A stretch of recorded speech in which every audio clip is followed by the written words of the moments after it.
ॐ सहना भवतु सहनौ भुनक्तु सह वीर्यं करवावहै तेजस्विनावधीतमस्तु मा विद्विषावहै। ॐ शान्ति शान्ति शान्तिः।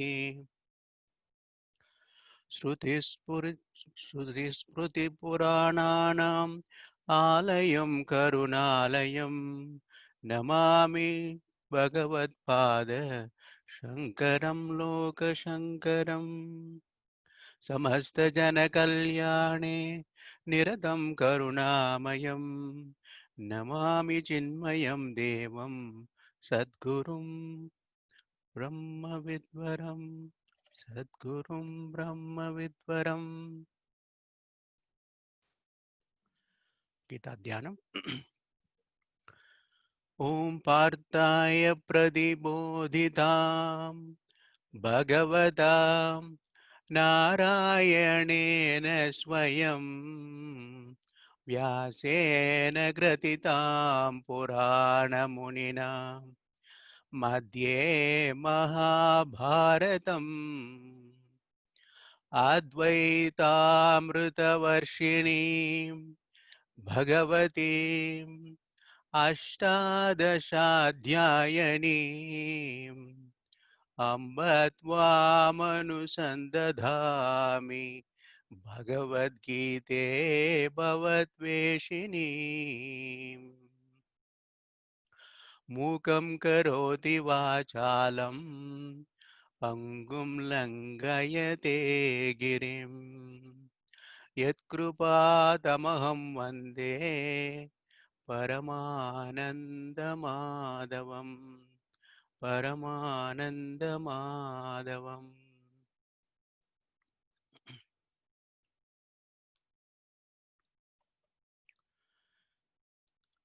Let us chant the last 5 slokas what we learned last time.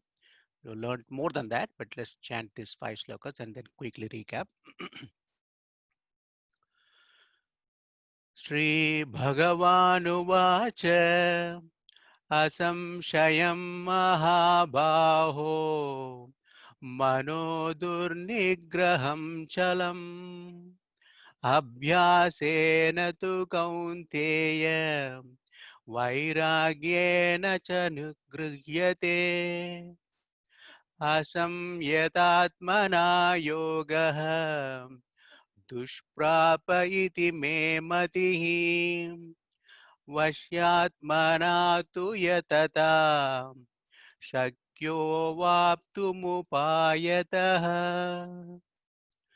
Arjun उवाच अयति श्रद्धयोपेतः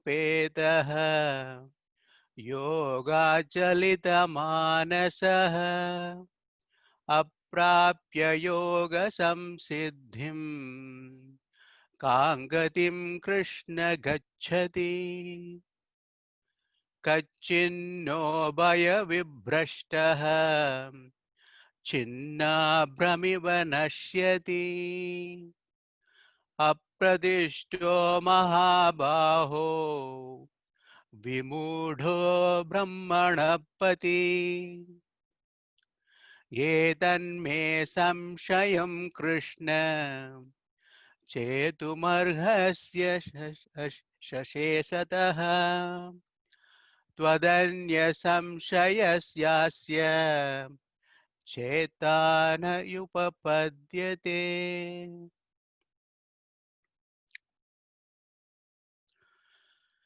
Quickly recapping what so far we have seen.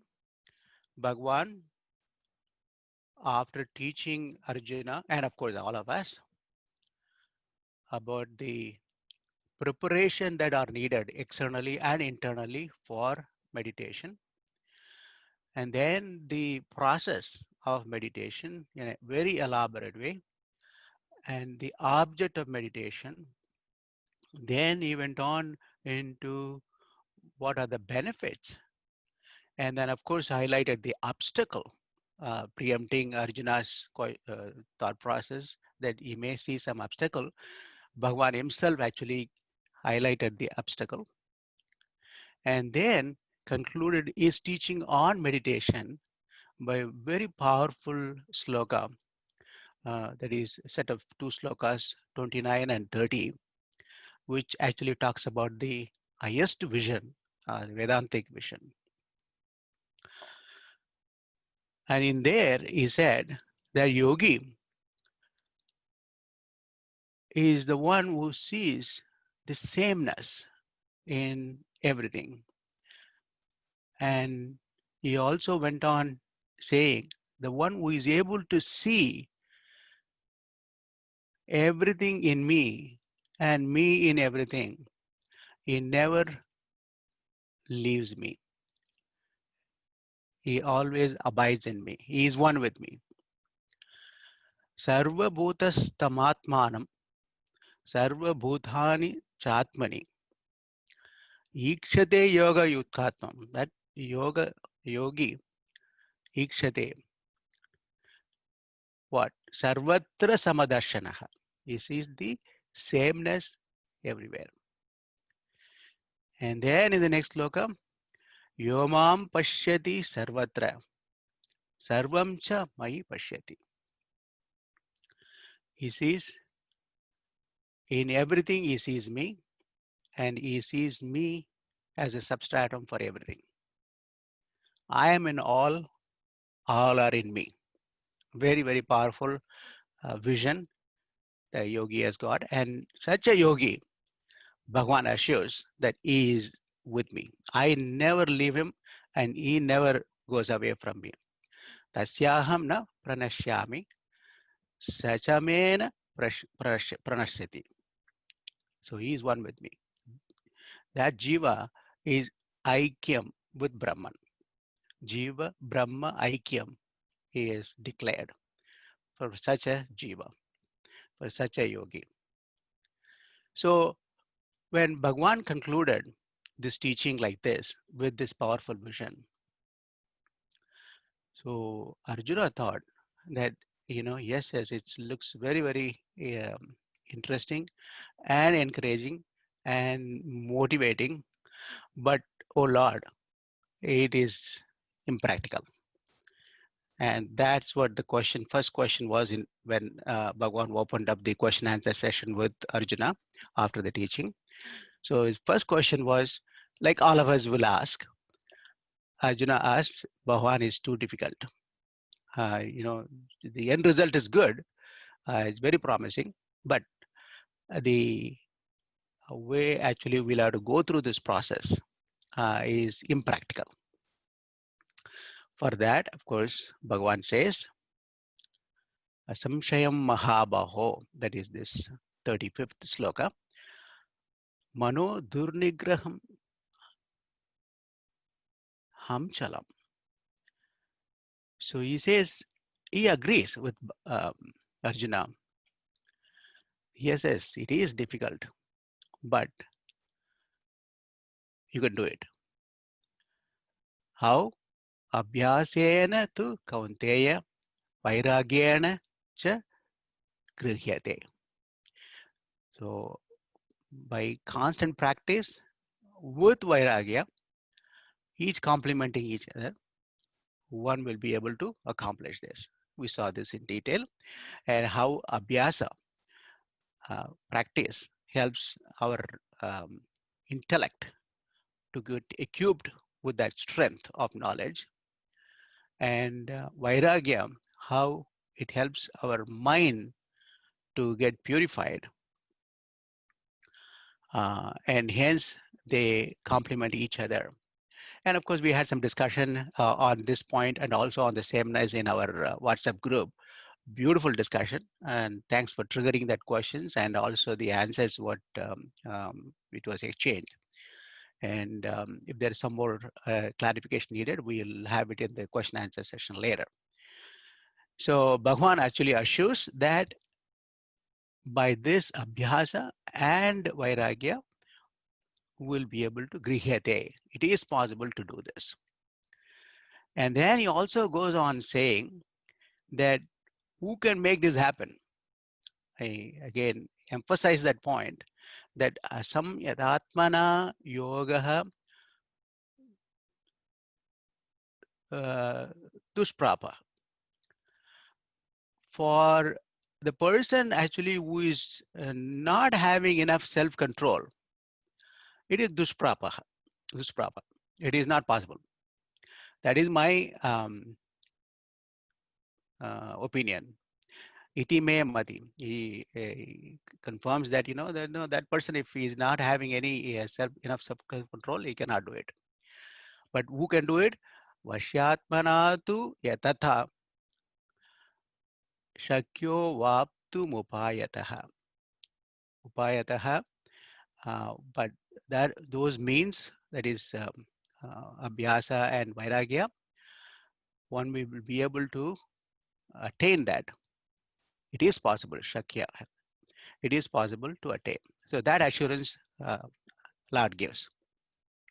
So Arjuna was convinced on that point. Yeah, I said it is not possible, I thought, but now you're convincing that, by practice and also by vairagya, I'll be able to do it. That having convinced, then Arjuna gets a question in his mind. That's what the next three slokas, he's asking, which we are going to see the answer for today in the for subsequent slokas, what Bhagavan answers. And these three slokas actually represent that question. The question is, what if?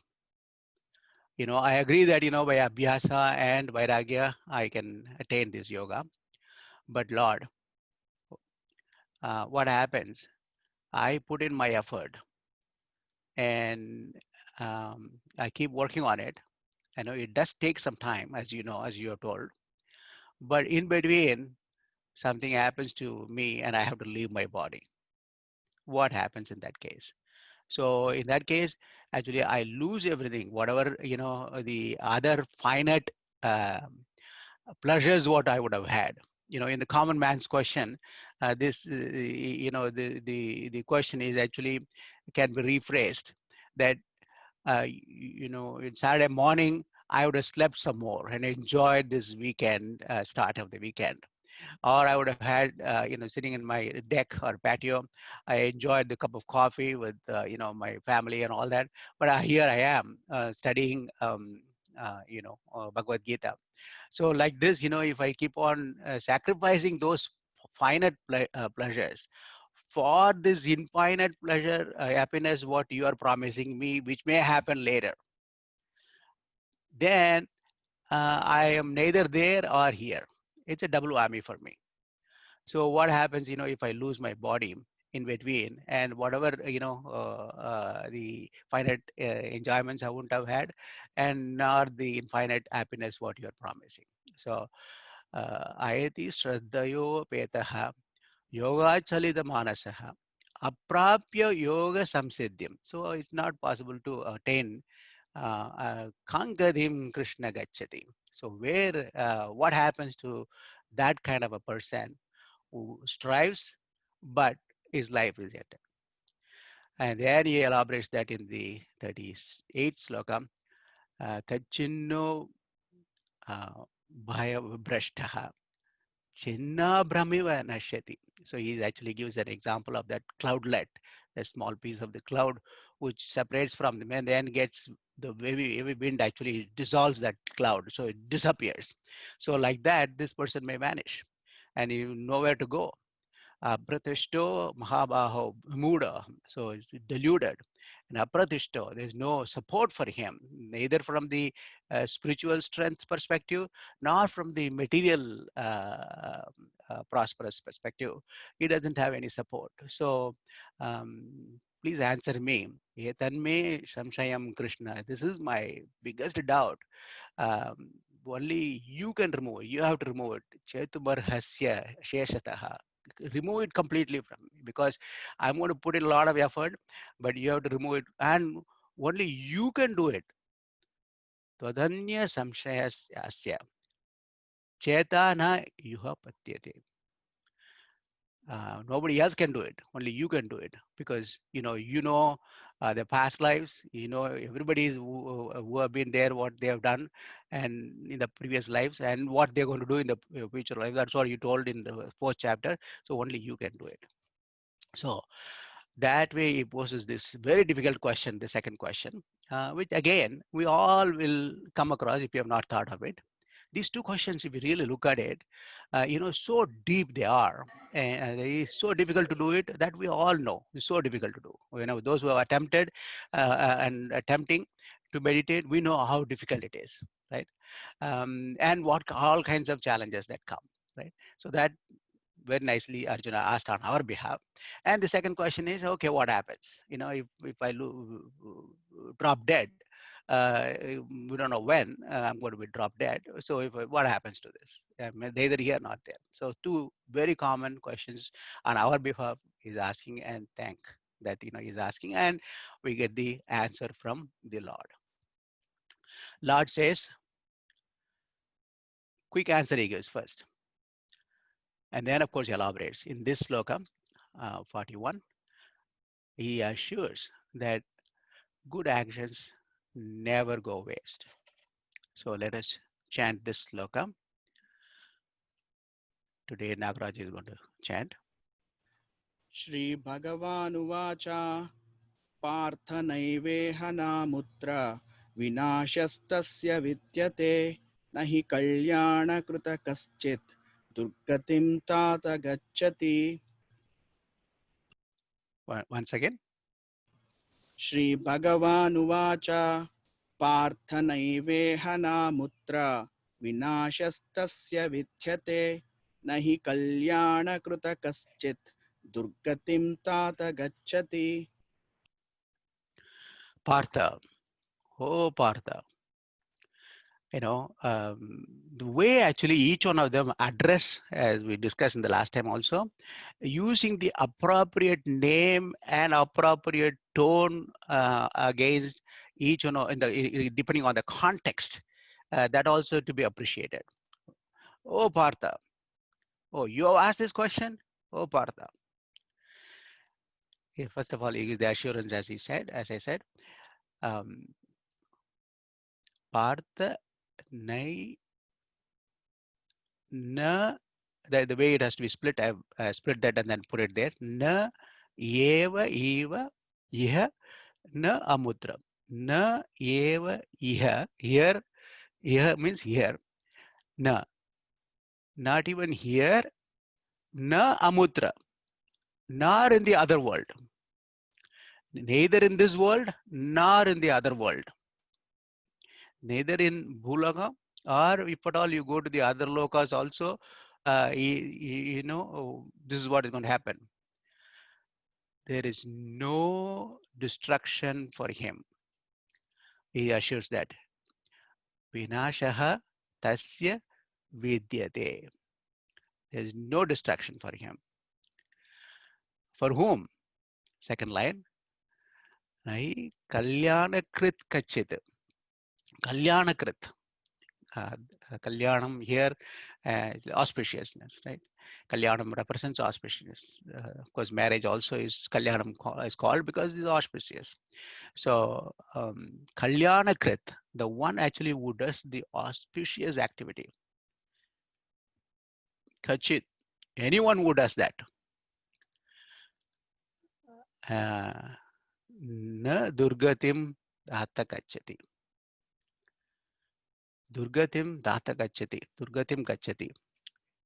So he never goes to a durgatim, bad end, which means actually he goes only to the good end. His end will be good. Whatever the kalyanakrit, whoever does the kalyanakrit, anyone kalyanakrit kachati, anyone who does the kalyanakrit, durgatim kachati. na gachati. Na, that would not, now you have to put it there. Na durgatim gachati. He never reaches a bad end. He always ends up good. That assurance he gives. Now, there are a lot of hidden messages, or commentators highlight in this sloka.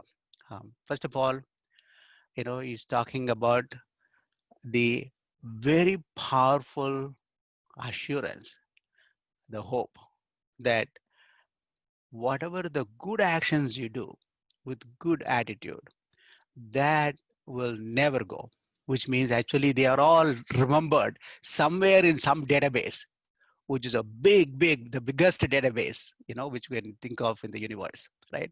Because it has to keep track of each one of us, all the good actions what we're doing, and the corresponding karma pala, actually what it has to accumulate and record and so on.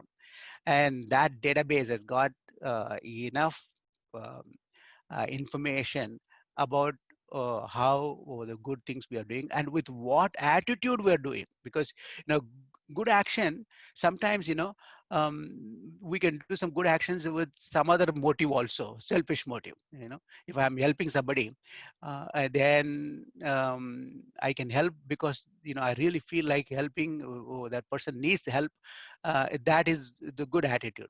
But if I'm helping something because somebody else will record this and put it on the YouTube, and hence I will, many people will appreciate me that I'm doing this, helping for this person who stranded on the road. I went out of the way, and then that kind of thing, because somebody else is actually recording it and so on. No, that attitude, no, good action actually with good attitude, that is captured, and that karma pala will be recorded against us, and then that bank balance, so to speak, will be available, whether in this world we are in or next world wherever we are going. And depending upon that, of course, our future things will be influenced. So that assurance is giving. The second thing, of course, theory of incarnation is also is being brought in this. And as I said, the assurance, um, that is very much hopeful, that we should do all the good things in this life, so that we'll be able to reap the benefit in this life itself if possible, which will mostly happen. Otherwise, of course, it doesn't go waste. That assurance is there. Now, one more thing is actually here, Durgatim Tata Gachati. That word Tata is addressing Partha. First, he's saying Partha in the first word, and then in the last line, last quarter of the second line, Tata, oh my son. He's addressing Partha as his son. Now, commentators write a lot of things about this.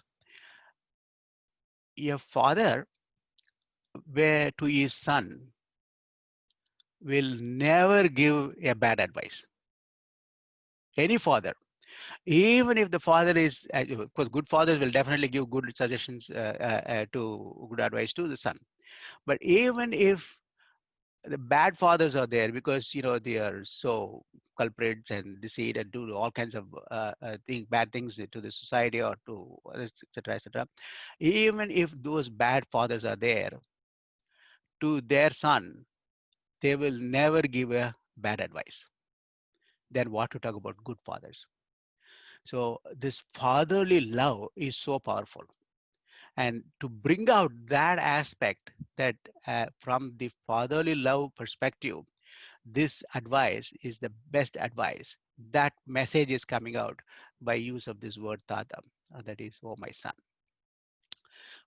So beautiful sloka. Sri Bhagavan Uvacha Parthanaiva Namutra Vinashastasya Vidyate Nahi Kalyana Krit Gachite Durgatim Tata Gachati. Now, having given this general idea about this a quick answer for his elaborate question, what if scenario, and having assured this, now he's taking a couple of scenarios which actually expansion of Arjuna's question, and then answers those. Now, The next four slokas are on that. Before I go to the next four slokas, what I want to do is actually I want to just highlight those two scenarios what emerge out of Arjuna's question, and then give a high level overview of those four slokas, what the answer Bhagavan gives in a chart form, in our language, in our in a presentable form, and then getting into those four slokas will be much easier. Okay? Now, the two scenarios, what is actually asking, Arjuna is asking, Yoga Brashta, that fallen yogi, Yoga Brashta is fallen yogi. That is actually the second of the third three slokas, he has used that word, Yoga Brashta. So that fallen yogi, what if? The what if that Yoga Brashta, he became Yoga Brashta because of he has to leave his body suddenly for some reason. He may it's an accident or some disease comes or whatever may be the reason. He leaves his body and hence he is not able to pursue further to reach the ultimate goal. He is fallen from yoga. So that's why he's called Yoga Brashta. That could happen because of these two reasons. And Arjuna actually implies these two reasons in this question. And of course, a lot of commentaries there. And of course, there is a reason why these interpretations also is there, because the previous fifth chapter, for example, is karma sannyasa, right? And of course, before that also you got idea about Shravanam and Mananam. So Arjuna is asking two scenarios. If that yogi, that seeker, the meditator, he was actually very serious in his path. He was attending satsang, he was doing Shravanam, he was doing Maranam, and he was trying to do meditation. But because of various things that are around his lifestyle, maybe his family or maybe his job or maybe there's not enough vairagya which he can exercise. There's some distraction or other, right? So he's not able to put in sufficient effort in bringing down the attention and increasing the vairagya sufficient enough. That is not there in him. I mean, the circumstances or something, but the shraddha is there. The faith is there, and he's endowed with that uh, faith enough for him to keep moving in this path, but not adequate enough effort he is able to put because of some of these other attractions and lack of vairagya, so to speak. And suddenly death comes. That is one scenario. And the other scenario is adequate vairagya is there. I mean, he has dedicated himself fully on this path. And he has gone even to ashram, left everything and gone to ashram and took yellow cloth or orange cloth or whatever. And he is fully focused on this. And this is enough vairagya. And he is pursuing this. But unfortunately, before he attained the goal, before he attained the self-realization, he meets with death. So that is the second scenario. So first scenario, vairagya is not there, and hence the effort is not sufficient. And second case actually is vairagya is there, dedication is there, but unfortunately the death took over. First case, for example, we all can relate. We're trying our best, for the last so many years, and we started now after Shravanam, Mananam, Nididhyasana also, we're trying to do meditate. What happens? Suddenly we drop dead. Okay, that we can relate to that. And we can also, the second case, actually, there are so many youngsters, it's amazing actually when we go to the ashrams, not only, in Sandipani, but, we have gone to several other ashrams also, both in South India and North India. It's amazing how at young age itself, people commit to this path full time fully dedicated with full vairagya, right? But what happens if supposing they drop dead? So those are the two scenarios. So let's see what Bhagwan responds to this. Of course, Arjuna is asking, Khan Kadim Kachadi, where will they go? He or she go? Couple of charts to explain this. So as we all know, the typical seeker, if he or she is successful in this birth itself, then he goes through different stages. And we have seen in Bhagavad Gita, and we have seen another, some of us seen in the other text also. Basically, it can be all grouped under the process of purification of mind and getting the clarity of knowledge, and then abidance in the self. Purification of mind, karma yoga, bhakti yoga, in all the other things that go with that, the seva and so on. And of course, with clarity of knowledge in the Shravanam, Mananam, and the Nididhyasanam we're doing. And then, of course, we become Yoga Rudaha. We qualify ourselves to be the meditator. Then, of course, we meditate and become the yogi. Right? Now, this is the best case scenario. In this life itself, if the seeker, having gotten the human birth is very, very rare to get. You know, um, uh, so in this birth itself, if we are able to succeed, go through all the stages, and that's the best case scenario, right? But Arjuna is not talking about the best case, because the best case scenario, Bhagwan has answered already. In the best case scenario, Arjuna's question was, hey, what happens if I'm not able to really control my mind? It's Durlabham, Dridham, Balavat, all these questions he asked, and Bhagwan has answered. So best case scenario is clear now. It is possible, and if we are able to make it, that's great. But the other scenario is what happens if halfway through, because in the timeline here, it could be depending upon our status of vasana, intensity of vasanas, and our effort and so on. It could be months or years, or it could even go to janmas, right? So Arjuna's question is, what happens if I drop dead in between, right? And that's where the two scenarios come. And we talked about scenario one, where the vairagya is not adequate, but effort, he's trying to put, shraddha is there, and he's striving his hard, putting a lot of effort, but vairagya is not enough. Now and then there is some distraction or other. So what happens if he drops dead? What Bhagwan says in the next sloka, he takes that um, particular case, and he says, depending upon the punya what he accumulated so far, he will go to the higher worlds of heaven, right? There are so many worlds, as you know, there's the 14 worlds, 7 above, 7 below, and so on, like Bhu, Bhuva, Swa, Maha, Janaha, Tapas, and of course Satyaloka, and so on.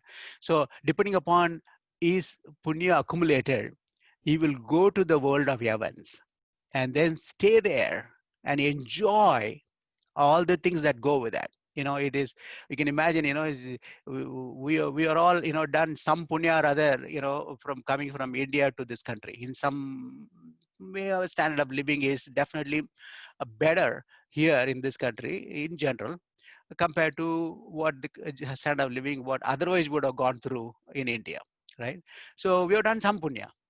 Like that, depending on the intensity of the bank balance, so to speak, you will go to the higher worlds and then stay there for some years. Now, there are calculations. A day there in the higher world is many thousands of years in this world. In okay, so if he stays there for some years, it means actually millions of years equivalent of our Buloka. Actually, he has stayed there. He or she stayed there.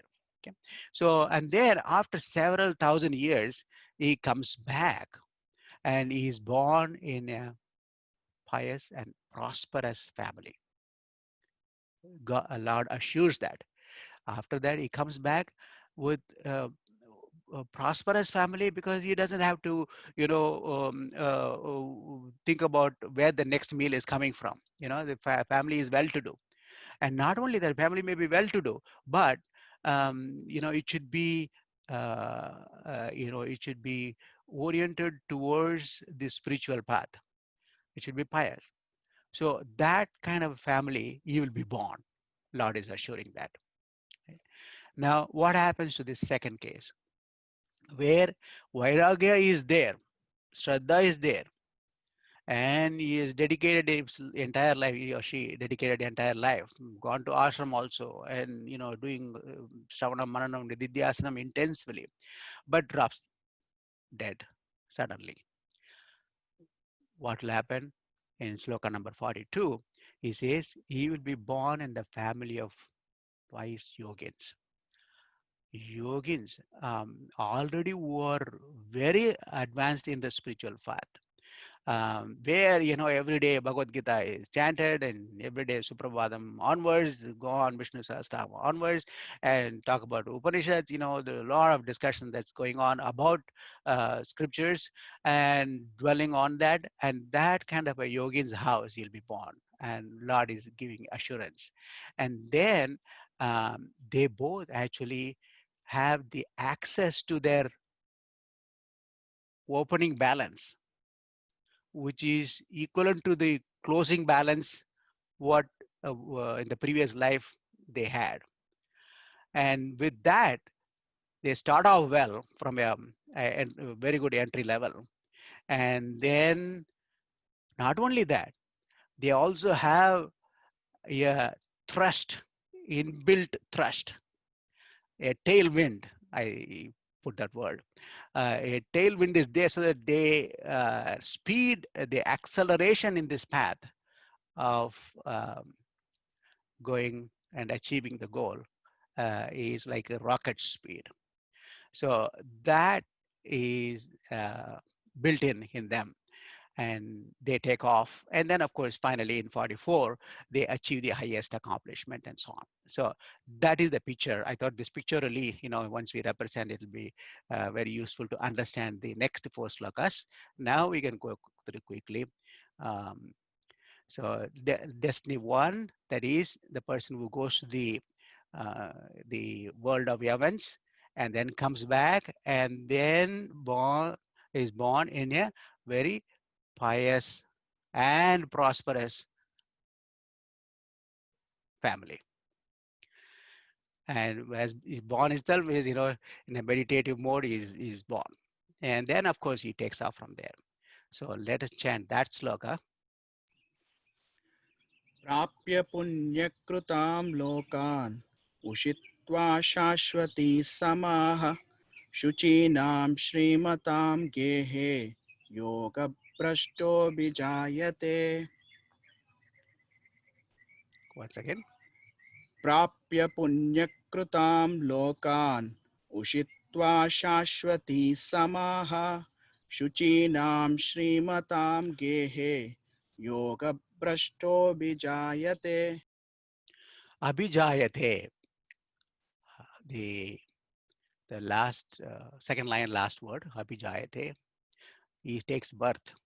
This yoga brashta, this fallen yogi, the fourth quarter, that is second line, second quarter, yoga brashta, Abhijayate. This fallen yogi, he takes birth where? Prapya punyan kritam lokan. So after going through all the world's heavenly worlds, because of his good actions, Prapya punyan kritam lokan, having gone there and various worlds, it could be the next level or the next level or the next level and so on, depending upon his punya, he goes there and lives there for several thousand years. Ushitva there, tatra, Ushitva Shashwati Samaha. So for countless years, because as I said, the ratio varies. Right? The one day there is equal to thousands of years here in our world. So there he lives for several years, and then Abhijayate, he takes birth. Where? Shushinam, Suchinam Srimatam Gehe. Suchinam Srimatam Gehe. In the house of pious and prosperous, he takes birth. So this is 41. That is, the Vairagya is less, but he has accumulated enough punya, and he has put a lot of effort and was striving, but death took over. And then he comes back and then born in that pious and prosperous family. Now, the second category of Yoga Brishta, where Vairagya was there, but suddenly he lost his um, body. So there we saw he will be born in the family of yogins. Already the family is into all spiritual path in a very advanced way. Doing rituals, yajnas, yagas, studying Upanishads, etc., etc. And there, when the child is born, and then straight away starts. Of course, we have examples. We've seen several examples. Of this. Adi Shankaracharya ji and even our Gurudev, or even Tapon Maharaj, right? They're all born in that kind of a family, and where it was so conducive, and straight away they took off, right? So that is in the next sloka. Let us chant that. अथवा योगिनामेव कुले भवति धीमताम् एतद्धि दुर्लभतरं लोके जन्म यदीदृशम् अथवा योगिनामेव कुले भवति धीमताम् एतद्धि दुर्लभतरं लोके जन्म यदीदृशम् Athava Dhimatam yoginam eva kule bhavati. Dhimatam, the, the advanced wise yogins house is born in that family. This Dhimatam yoginam, those yogins family, eva kule bhavati. In that kulam, he bhavati is born, and then that birth, Bhagwan qualifies, is durlabhatram. Is very rare and very difficult to attain. It's very rare, of course, and it's very difficult to attain. Obviously, we can imagine, for such a birth or such a family, to find such, for the jiva to find such a family, and for the jiva to qualify to be born with that parents, right? Obviously it is very difficult to attain. So that point actually Bhagwan emphasizes. uh, Etadrisham, edidrisham, sorry, edidrisham, um, uh, the finding that family, etad durlabhataram. So yet idrisham janmahi, indeed, loke, and to find that in this world is etat durlabhatram. It's very difficult. So this is actually the second type. Now we've seen where they are born. Now from here they are taking off, and that is actually next to two slokas, how quickly they are able to make progress. So that is in 43 and 44. So let us chant 43 now.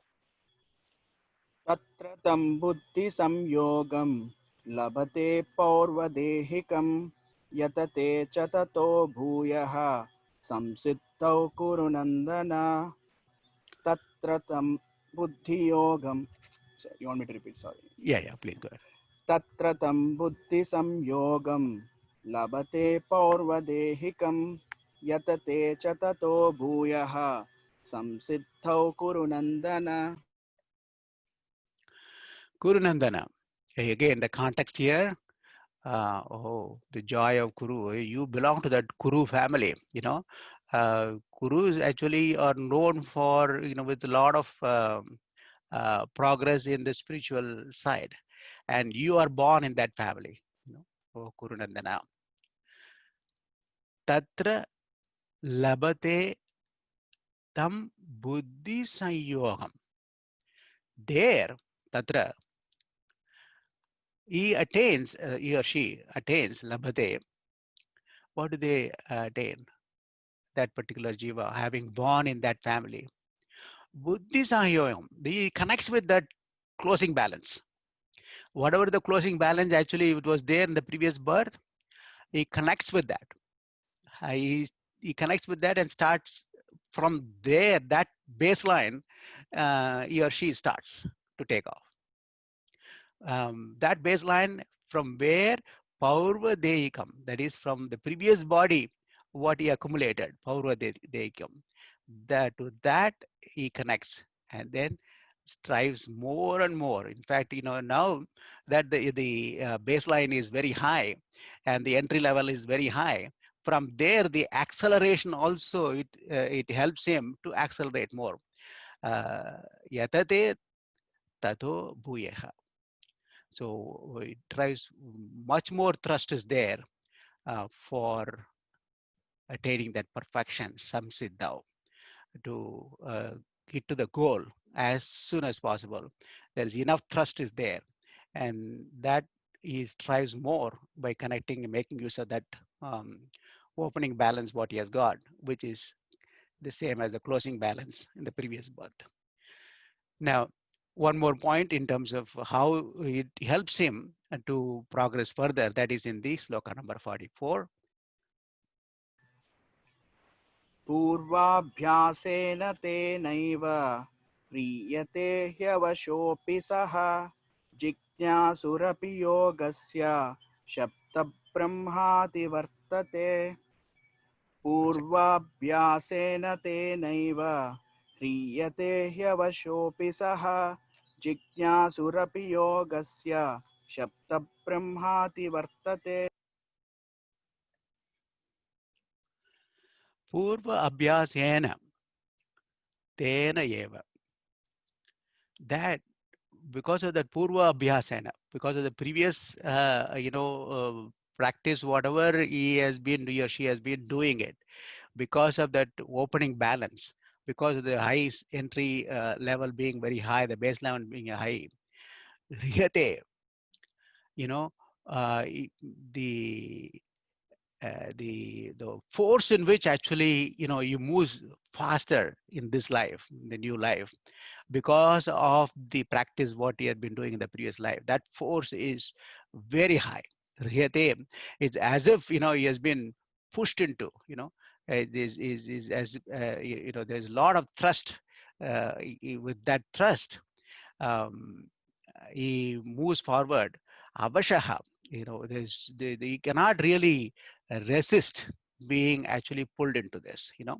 Um, I'm sure most of you can relate to this. Even though some of our family background and all that was not that tuned to the spiritual. Of course, parents and grandparents and all that, will do regular puja and visiting temples and all that would have most of us would have had it, and but it is our the opening balance which is actually helping us to learn more and more, and the fact that actually we are on satsangs and fact that we are actually listening to and studying and then reflecting on it, shows that there is some thing what we carried forward, apart from being influential in terms of being born in a particular family and coming here and doing studies and so on. There is some internal thrust also, right? And Abhi Jignasu Yokasya, he just initially he just had the wish that, oh, how nice actually to pursue this path, and that wish with that opening balance and with that riyate, uh, and that irresistible thrust as a tailwind, is it pushes him, and so much that he goes beyond the Sabda Brahman. Sabda Brahman is a technical word. Sabda Brahman, is goes beyond the Karma Kanda and Upasana Kanda. Karma Kanda and Upasana Kanda, a lot of rituals, and we all do that for purification of the mind. And then he qualifies. He goes beyond that, means he qualifies himself to have that jnana. And jnana Kanda is actually into it. So he goes beyond Sabda Brahman. So that thrust in him, he acts as a tailwind and forces him to go forward. And then he accomplishes the highest, that is actually mentioned in the 45th sloka. And I just put this chart again to visualize this in our mind, how the path is actually laid out for us, and how Bhagavan assures that, if that particular what if condition, Arjuna, one of these will happen. And some of us definitely, I'm sure most of us can relate to this and understand this also. Okay, now let's see the highest accomplishment, what Bhagavan says. प्रयत्नाद्यतमानस्तु योगी संशुद्धकिल्बिषः अनेकजन्मसंसिद्धः ततो यति परां गतिम्. Yeah, okay. Prayatnat, that is, with the prayatna, the perseverance, right? Uh, Yogi, that meditator, he strives and accomplishes the highest goal. In the process, of course, he purifies all the residual dirts, sins, whatever is there, samshuddhim kilbishaha. Whatever is there, which over the various rebirths, what he had before, aneka janma samsiddha. He has actually, through those births, actually, he has been clearing it, all these vasanas, he has been taking care of it bit by bit. Now, fully is now taking care of all the vasanas. And then with his perseverance, now, the last line, Tato yati param gatim. He uh, reaches that highest goal, param, the highest goal. This is the highest accomplishment. You know, if one can achieve this highest accomplishment in this birth, which is what this birth is meant for, the human birth is meant for, then of course, yes, he is with me. That Bhagavan says that. So in the next sloka, we'll see that. Tato yati param gatim. So this is the highest accomplishment. And many other text also talks about this being the highest accomplishment. Even sometimes, the siddhis, what the some of these yogins develop, because as they start walking this path, as we know, some of the seekers, they attain different siddhis. They can levitate themselves, or they can, bring something in their hand out of nowhere. All these siddhis actually they can develop, but they're all actually um, some accomplishment. Of course, leave alone the accomplishment in our regular family life or regular career life. Of course, they're all uh, very much needed and applaudable. And those accomplishments are there at the peak because of we taking care of our mind. We following the spiritual path. In fact, those accomplishments actually are even better, right? But this accomplishment of abiding oneself with the true self-realization, that is the highest accomplishment than anything else. Ramana Maharshi says in Sadarsanam, Siddhasya Viddhi Sadeva Siddhi, Sopnopamana Kalusiddha Hornya. All the other accomplishments are, of course, are needed, but they are all equivalent to dreams only. If you really look at it, if you look back our life, And there's so many things at that time when we accomplished, it looked to be so, oh, I've done the best. But now, if you look back, it looks like a dream, right? Swapnopamana kalasiddha yonyaha. Swapna prabuddhasya katham nu sateha. When you wake up, then that dream does not have any reality. Sati sthitim punareti maya. The one who abides in the true self, for him, like the waker actually knows that the dream was false. For the one who is actually abiding in the true self, Ramana Maharshi says, for him, there's no Maya. He crossed the Maya. So that way, this is the highest accomplishment Bhagavan actually assures us. And, this obviously after answering Arjuna's question, he converses again on this.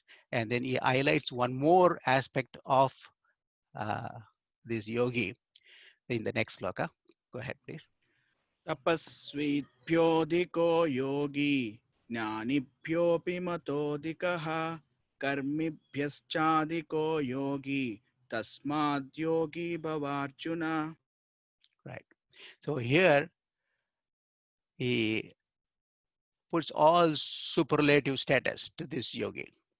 He is actually superior to XYZ. Whatever we can think of, as the superior most. We know that the tapasvis, the ascetics, we know how superior they are. We know that, right? And the scholars, Nanibyobi, the spiritual scholars, of course, those who have mastered having PhDs in philosophy and can talk about Vedanta, and they're professors in Vedanta, they're all scholars. They're all very good, of course, but this yogi is superior to them also. Then about the who are involved in karmibhya, karma kanda, a lot of rituals and Vedic rituals, yajnas and all that. Of course, they're all necessary for purification.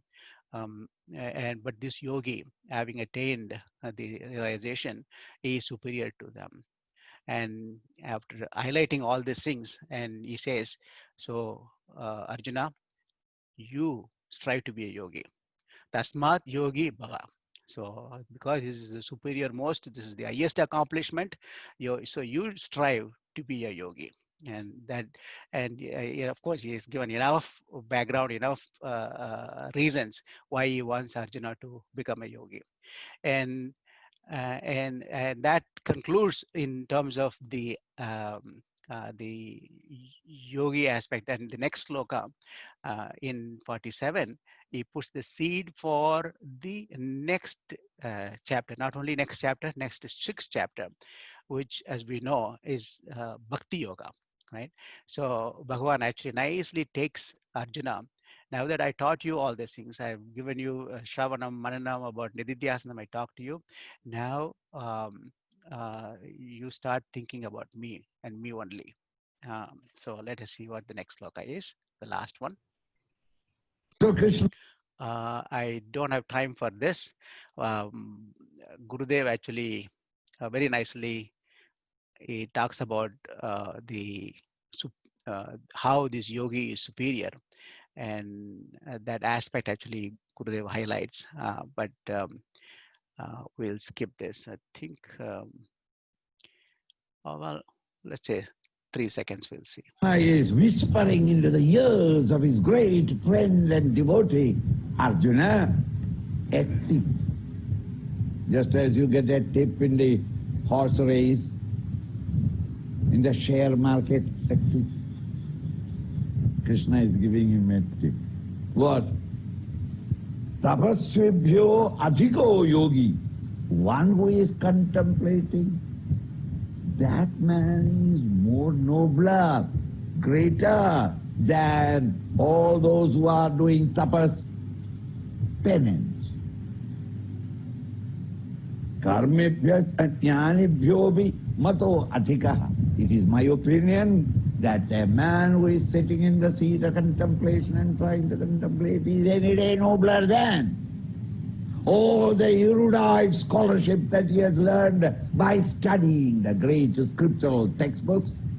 You may master all the scriptural textbooks, you may repeat them, but in your life you are still selfish and egocentric. Now, man, study the scripture is necessary. But after the study and all that, you have to sit down and try to reach there. An individual who is striving to reach out into the new dimension of consciousness, the God state of consciousness, is any day nobler than all those who are ascetics, who are doing penance. He is nobler than the various pandits, karmebhyascha yogi. And this yogi, contemplative student, is any day nobler than all those who are doing great karmas, political, economic, social, spiritual, ritualistic, are all karmas. The noble, all these are necessary. Study of the scriptures, tapas, self-control, and social service or serving in the world outside are all necessary. They are all preparatory to quieten the mind. Once the mind has been quietened, the noblest work is any day turning the mind and intellect's attention exclusively to the higher. In contemplation, the last lap of the journey, you reach out and awake into the new dimension of consciousness. Tasmad, therefore, yogi bhava Arjuna. Hey Arjuna, my dear friend, you strive to become a yogi, a contemplative saint. You cannot contemplate without tapas, without penance, without karma yoga, without the study of the scriptures. These are the right methods of self-purification. And having purified, strive. The key message here is they are all necessary. We cannot discard any of those things. They all in our walking this path, they all help us to purify our mind and giving the clarity of the knowledge. That are all necessary. That point actually we'll have to always keep in mind. Ramana Maharshi also says, Bhavant saddarshana sadhanani parasya nama rtipipsa paryaha. They are all necessary. Tadvastuni prapta tadatma bhava nishtaiva saddarshana mityavehi. But they are all needed, but for what? For saddarshana. For abiding in our true self, they are all necessary. So that point actually Bhagavan is also highlighting. Now, the last sloka, Bhagavan So concludes. Krishna योगिनामपि सर्वेषां मद्गतेनान्तरात्मना श्रद्धावान् भजते यो मां समे युक्ततमो मतः. Yoginam api sarvesham. Sarvesham yoginam. Among all the yogis, he who Shraddhavan, with Shraddha, with full faith. Anand, Shraddhavan, Madgate Nantaratmana. The one who is actually in his inner self, absorbed in me. That Antarjyoti is me. That kind of absorption one has. And with that, he worships me. He is the best yogi. Yuktatama.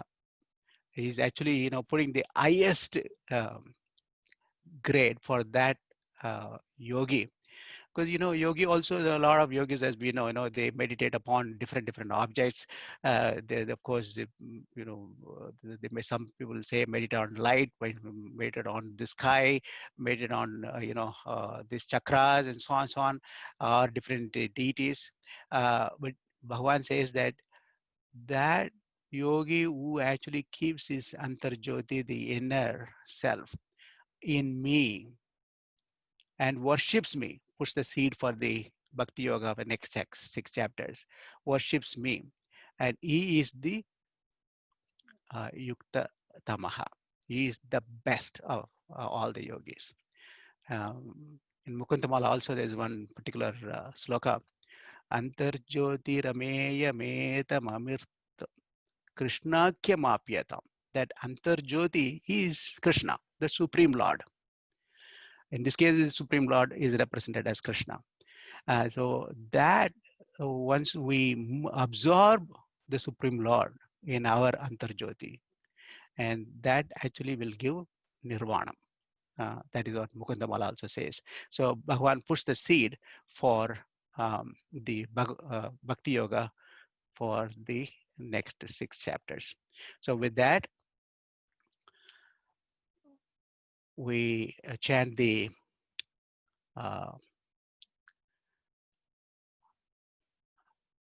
together we can chant, or okay, I will chant Om Tat Sat Iti Srimad Bhagavad Gitasu Upanishadsu Brahma Vidyayam Yoga Shastre Sri Krishna Arjuna Samvade Atma Samyama Yogo Nama Shashtodhyayah. So this will conclude the sixth chapter, Shashtodhyayah, which is called Atma Samyama Yoga.